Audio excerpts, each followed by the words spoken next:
देखें, जो शराब वाला केस है उस्मान बुज़दार का, ये अभी तक लोगों को आइडिया नहीं है कि एक्चुअली ये केस क्या है। सही। ये इनके एक फुफ्फा हैं जो साहिवाल में इस वक्त डीपीओ लगे हुए हैं, और इनका एक फ्रंट मैन है जो पहले हुआ करता था। जब ये नए नए उस्मान बुज़दार साहब आए तो वो साथ ही इनके, जिस तरह जहेज़ में कोई सामान आता है ना, तो इस तरह वो आया था और वो आके यहाँ रहना शुरू हो गया था वज़ीर आला हाउस में। सही। अभी भी इनका एक रिश्तेदार है, नौजवान है लड़का, वो यहाँ पे ही रहता है और वो बहुत सारे सौदेबाजियाँ वो करता है। तूर बुज़दार नाम का आदमी है, वो भी यही काम करता है। वो जो इनका फ्रंटमैन था उसके तक रसाई की ये होटल के मालिकान ने, उस दौर में ये होटल ज़ेरे तामीर था, मुकम्मल नहीं हुआ था। बिल्कुल सही। और इसके पास बहुत सारे स्टेटस ऐसे हैं जो होने चाहिए थे, वो इसके पास नहीं थे। उस फ्रंटमैन ने इनका राब्ता करवाया अमीर तैमूर से, जो डीपीओ है साहिवाल में इस वक्त। उस वक्त वो बहावलपुर में डीपीओ था और वो फुफ्फा है, लोग मामू कहते हैं, नहीं वो फुफ्फा है इनका, इनकी फुफ्फो का शौहर है जो वो डीपीओ है उस्मान बुज़दार की। सही। उसने फिर उनके साथ एक डील की मुबैना तौर पे 5 करोड़ की, और फिर उस्मान बुज़दार साहब को लूप में लेके इन्होंने ये काम शुरू करवाया। इनके एक सिद्दीकी साहब होते थे, डॉक्टर सिद्दीकी साहब थे जो प्रिंसिपल सेक्रेटरी थे उस्मान बुज़दार साहब के। एग्जैक्टली। फिर बाद उन्होंने फिर दबाव डालना शुरू किया। हायर एजुकेशन के अकरम अशरफ गोंदल नामी एक आदमी था, डीजी एक्साइज एंड टैक्सेशन का, उसके ऊपर उसने दबाव डालना शुरू किया और उसको कहा कि आप यार ये इसको करें हर हाल में, सीएम साहब ने कहा। अच्छा, वो उन्होंने 3 मरतबा उसकी समरी बना के वापस सीएम हाउस में भेजी। बिल्कुल। और उन्होंने कहा सीएम साहब को कि जनाब ये काम बहुत हसास है, सेंसिटिव है, इस पे अपना राय दीजिए आप। सीएम साहब उसको देखते ही नहीं थे, उससे भागते थे उस समरी। उसमें वाज़ेह तौर पर लिखा था कि इट्स इन वायलेशन मेरा... ऑफ सीएम पॉलिसी 2009।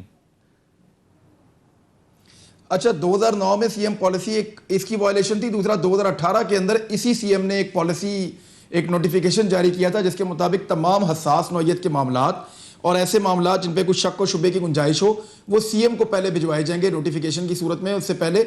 और सीएम उसके ऊपर, उस लेटर के ऊपर पहले पढ़ेगा, उसके ऊपर फैसला करेगा, फिर सीएम बताएगा क्या करना है क्या नहीं करना। चलें। तो वो सीएम साहब को इसलिए उन्होंने 3 मरतबा भिजवाया। सीएम साहब कन्नी कतरा के निकल गए और जबरदस्ती 9 जनवरी 2019 को इन्होंने ये लाइसेंस उनको दे दिया। सही। अब ये इसमें करप्शन हुई है। अब मामला ये है कि उस्मान बुज़दार साहब के आगे सबसे बड़ा सवाल ये है कि जब अलीम खान को नैब ने बुलाया तो उन्होंने कहा जी पहले इधर इस्तीफा दो, फिर जाके अपने आप को क्लियर करो, वापस आके फिर ओहदा ले लो। सप्तान खान को उन्होंने कहा जी इस्तीफा दो, जाके अपने आप को क्लियर करो, वापस आके ओहदा ले लो। Very valid question. और इससे पहले उन्होंने अभी थोड़े दिन पहले जो एक इनका वजीर खुराक था, क्या नाम था उसका, समीउल्लाह चौधरी, उसको इन्होंने कहा इस्तीफा दो, अपने आप को क्लियर करो और वापस आ जाओ। अब मैं ये जानना चाहता हूं कि उस्मान बुज़दार जो इतना बड़ा एक करैक्टर अपना बनाया हुआ है, बहुत बड़ी पग है उनकी, वो उनको चाहिए कि वो भी इस्तीफा दें। क्या वो देंगे अपने उसूल के मुताबिक और जाके नैब में पेश होंगे?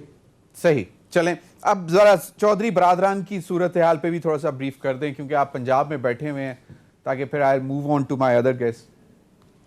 चौधरी बरादरान के सर मैंने केसेस देखे हैं। मामला यह है कि चौधरी बरादरान के खिलाफ अगर प्रॉपरली इंक्वायरी की जाए और उनके केस को कानून के मुताबिक लड़ा जाए, देखें मजबूरियां हैं इस वक्त एस्टेब्लिशमेंट के सामने भी और इदारों के सामने भी। और ये जो बात जावेद चौधरी साहब ने लिखी थी, ठीक है, उनकी ये अंडरस्टैंडिंग है कि अपोजिशन में कोई आएगा तो उसको पकड़ेंगे। हुकूमत वालों को जो है वो ज़्यादा हम नहीं पकड़ना चाह रहे, क्योंकि हुकूमत ही इतनी कमज़ोर है, वो गिर जाएगी 1 मिनट के अंदर, पूरे मुल्क का अजीबोगरीबी हालत हो जाएगी। सही। तो चौधरी बरादरान के केसेस इस तरह के हैं। और चौधरी बरादरान ये चाहते थे कि इस दौरे हुकूमत में इमरान खान साहब उनको नैब से क्लीन चिट लेके दें उनके केसेस में। ठीक। चौधरी बरादरान का मैं बताऊं, उनको ये इंप्रेशन है कि ये नैब जो करता है ये इमरान खान करवाता है, उनको ये लगता है, या ये आर्मी चीफ इसको हैंडल कर सकते हैं। तो उन्होंने बड़ी दफ़ा दबाव डाला, नाराज़गी भी जाहिर की, और वो ये कहते रहे कि आप ये केस अगर हमारे अपने दौर में ख़त्म नहीं होने तो ये कब ख़त्म होने हैं जाके। तो वो केस ख़त्म करने की बात करते हैं इमरान खान साहब, इसलिए उनसे भागते हैं। वो ये जब मिलते हैं वो कहते हैं ये इस दौर च भी साढ़े केस नहीं खत्म होने थे, कदम होने ने। सही। वो केस अपने खत्म। लेकिन इमरान आप कह रहे हैं कि बड़े सीरियस पकड़ाई नहीं दे रहे, सीरियस किस्म के सीरियस नौयत के ये केसेस हैं, और अगर सही तरह इन्वेस्टिगेशन की जाए तो म्यूचुअल लीगल असिस्टेंस की आप बात कर रहे थे ना ब्रेक में, जी जी, ये जो आप बात कर रहे थे ना एमएलएस की, म्यूचुअल लीगल असिस्टेंस, ये डॉक्यूमेंट जो बाहर से आते हैं, इसमें वो कहते हैं कि पॉलिटिकल एलिमेंट जो है उनको अलग कर दिया जाए। तो वो इसीलिए ये कर रहे थे कि चौधरी बरादरान के जो केसेस हैं वो जिस नुक्कर पे आके खड़े हुए हैं, वो उसमें वाकई एज पे आके खड़े हुए हैं, बिल्कुल वहां अब सिर्फ उनको एमएलएस की थोड़ी सी इंफॉर्मेशन चाहिए। मुबैना तौर पर बड़ी हैवी मनी लॉन्ड्रिंग भी है, और उसमें मुने सिलाई डायरेक्टली इन्वॉल्व है, और वो किस तरह मुने सिलाई भी एक वक्त में कहा यह जाता है एलिजिडली मुबैना तौर पर कि उनको भी स्मगल किया गया था पाकिस्तान से बाहर और उनको निकाला गया, किस तरह रातों रात क्या कहां से किधर पहुंचे। Rana Mubashir, quick comment. शेख रशीद साहब कहते हैं अपोजिशन में कोई दमखम नहीं है, आपको भी ऐसा ही लगता है कि वो कहते हैं कि ये तो सिर्फ कंसेशंस और रिलीफ मांगते हैं? कहाँ दमखम है जी? दमखम नजर आता है आपको कहीं? अगर दमखम नजर आता होता तो जब मैंने पहले भी कई दफा जिक्र किया इस चीज का, दोबारा कर देता हूँ। मौलाना फजलुर रहमान साहब आते हैं इस्लामाबाद में आके जलसे करते हैं, जुलूस में एक जगह पे कन्फाइन होके अपनी स्ट्रेंथ शो करते हैं, ठीक है। जब स्ट्रेंथ शो करते हैं तो यहाँ पे जितने लोग जाते हैं उसमें वहां पे स्टेज पे खड़े होके जिन्होंने तकारीर की, वहां पे खड़े होके वो अपोजिशन के जितने भी लोग थे वो पहले पूछ के जाते थे, पहले इजाजत लेते थे कि जी असी चले जाइए जलसे, असी जाके उठे कितनी देर रहिए, असी वहां पे आज जा सकते हैं या कल जाए या कब जाए। तो कौन सी ऑपोजिशन यार? ऑपोजिशन तो वो होती है जो बंदे यहाँ पे बाहर निकाल ले, ऑपोजिशन तो वो होती है यहाँ पे आके जनाब थरथली मचा दे। वो ऑपोजिशन नहीं है। इमरान खान को ऑपोजिशन से कोई डर नहीं है, इमरान खान को ऑपोजिशन से कोई प्रॉब्लम भी नहीं है, ना वो उस ऑपोजिशन से इनसिक्योर है। वो अगर उसको कोई प्रॉब्लम है इमरान खान को तो अपने लोगों से है। ਉਹਦੇ ਘਰ ਜਿਹੜਾ प्रॉब्लम है ना, वो प्रॉब्लम है। You know the people who are in PTI, वो लोग एक इशू है, वो जो आपस में लड़ते रहते हैं। बाकी तो मैंने आपको बताया ऑपोजिशन के लोग तो पूछ के जाते रहे, बड़े बड़े नाम है, मैं नाम नहीं लेना चाहता। अच्छा चलें, पूछ के जाते हैं। बिल्कुल सही है, दमखम नहीं है। लेकिन आपकी क्योंकि वन ऑन वन मुलाकात हुई है प्राइम मिनिस्टर के साथ, तो उन्होंने बताया कि जी मुझे मतलब दुख जो दिया वो अपनों ने दिया है। नहीं, मुझे इमरान खान ने ऐसी कोई बात नहीं की, ना उन्होंने कहा कि उन्हें दुख दिया तो अपनों ने दिया।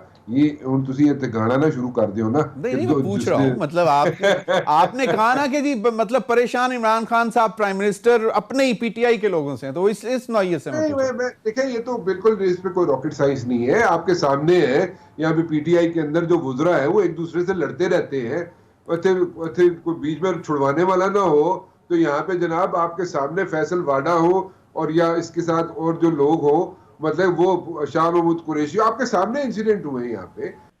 देखिए इस वक्त तो दाहिर नासिर हुसैन शाह साहब ने जो बात की है उसमें कितना वजन है कितना नहीं है, उससे ज्यादा इम्पोर्टेंट बात यह है कि अगले 3 दिन में सिंध के दारुल खिलाफा कराची का क्या बनेगा।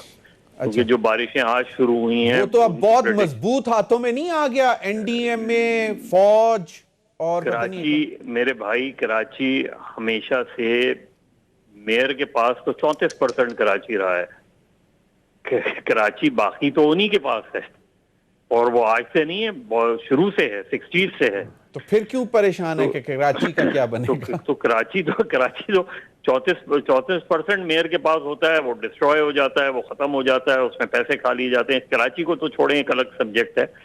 लेकिन देखिए ये इम्पोर्टेंट हमारे यहाँ, क्योंकि एलिगेशंस और काउंटर एलिगेशंस चलती है इस वक्त। जिस वक्त अभी राना भी बात कर रहे थे, इस वक्त सबसे बड़ा पाकिस्तान की पॉलिटिक्स का डायलेमा पाकिस्तान की ऑपोजिशन है, और उसकी बुनियादी वजह यही है कि ऑपोजिशन नहीं कर रही, वो दरअसल सहूलतें चाह रही है, और यही ऑपोजिशन का सबसे बड़ा मसला है। इमरान खान का सबसे बड़ी ऑपोजिशन जो है वो महंगाई है, और वो जिस हद तक जिस तरीके से बढ़ रही है, वो अगर कंट्रोल वो नहीं कर पाए तो वही जो है वो ऑक्सीजन देगी बाकी मानदा ऑपोजिशन को। तो इमरान खान के लिए सबसे बड़ा चैलेंज इस वक्त जो है वो यही है कि लोगों की महंगाई जो है, क्योंकि यही एक ऐसी चीज होती है जो मल्टीप्लाई होती रहती है, क्योंकि आप लोगों का जो तर्ज जिंदगी है उसको तो ऊपर नहीं ला पा रहे, आप रोजगार के मौके प्रोवाइड नहीं कर रहे हैं, लोग बेरोजगारी बढ़ रही है आपके यहाँ, तो उसके साथ गुर्बत में इजाफा हो रहा है। एग्जैक्टली, बिल्कुल, वेरी राइट। इमरान खान साहब, आप क्योंकि पंजाब में बैठे हुए हैं और पंजाब के हवाले से ये रिपोर्ट मैंने देखी कि आटे और चीनी की कीमतें बहुत ज्यादा ऊपर जा चुकी हुई हैं। आपको क्या लगता है कि कोताही कहाँ पे है? गवर्नेंस का इशू है, या ये जिस इशू में भी हाथ डालते हैं उसमें फिर मतलब इनके हाथ से वो निकल जाता है? देखें, बड़ी सादी सी चीज़ है ये। तो आपने कीमत मुकर्रर की हुई है और एक प्राइस गवर्नमेंट की तरफ से अनाउंस्ड है, और उसके ऊपर सबका कंसेंसस है, तो वो उस कीमत के ऊपर दुकानदारों को बेचना है और लोगों को ख़रीदना है। इसके अंदर जो है वो कीमत बढ़ाता कौन है? दुकानदार अगर महंगा बेच रहा है, लोग अगर महंगा खरीद रहे हैं, तो इस बैलेंस इसको अगर करना है तो वो फिर गवर्नमेंट ऑफ पंजाब की रिस्पॉन्सिबिलिटी है। कमांडर उस्मान बुज़दार बाहर आएंगे और वो इस बात को इंश्योर करेंगे कि जो कीमत हुकूमत ने मुकर्रर की है, दुकान से लोगों को उसी कीमत पे चीज़ मिले, और अगर नहीं मिलती तो फिर रिस्पॉन्सिबल उस्मान बुज़दार साहब और उनकी गवर्नेंस है, उनकी मतलब रिस्पॉन्सिबल यकीनन। तो ये इसमें जो माफियाज हैं वो उनका क्या रोल है? क्योंकि ये माफियाज भी तो एक्चुअली जो गवर्नेंस करना चाहते हैं उनको... माफियाज देखें, माफियाज हर दौर में होते हैं सर माफियाज परवेज मुशर्रफ के दौर में थे, परवेज इलाही के दौर में थे, शहबाज शरीफ के दौर में थे, उस्मान बुज़दार के दौर में भी हैं।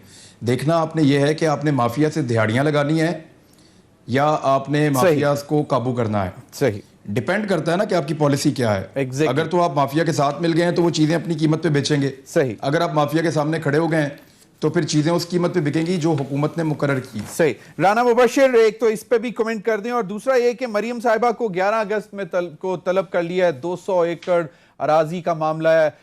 ये कोई नया मामला निकलने लगा है, और मरियम नवाज ही क्यों? क्योंकि ये शरीफ खानदान के इर्द गिर्द की जायदाद है, जाती उमरा के पास, इसमें तो सबको बुलाना चाहिए था। पहले तो मेरे ख्याल में जो कीमतें हैं उस पर जिक्र कर लें।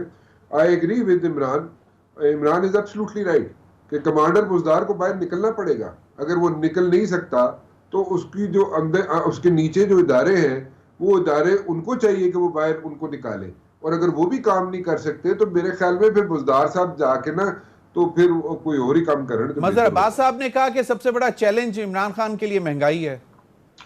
देखिए जी, महंगाई शाही मैं आई पर्सनली थिंक मदर साहब कह ठीक रहे हैं कि अल्टीमेटली यही चीज़ें फेस करनी पड़ेगी, और जो हुकूमत है उसको हीट फेस करनी पड़ेगी, और यही उनको सामने जनाब देखना पड़ेगा कि जनाब कीमतें कहाँ से कहाँ जा रही है, और कोई भी इदारा जो हुकूमत का या हुकूमत जो है वो असर्ट नहीं कर सक रही, उनको कीमतों को जो मुकर्रर की गई हैं उन पे नहीं आ सक रही, उनको वहां पे मेंटेन नहीं रख सक रही। So ultimately the buck stops with administrator, जो भी एडमिनिस्ट्रेटर है उसके यस एट द टॉप। और वो अगर उसको नहीं कर सकता तो उसको हैंडल नहीं कर सकता, बहुत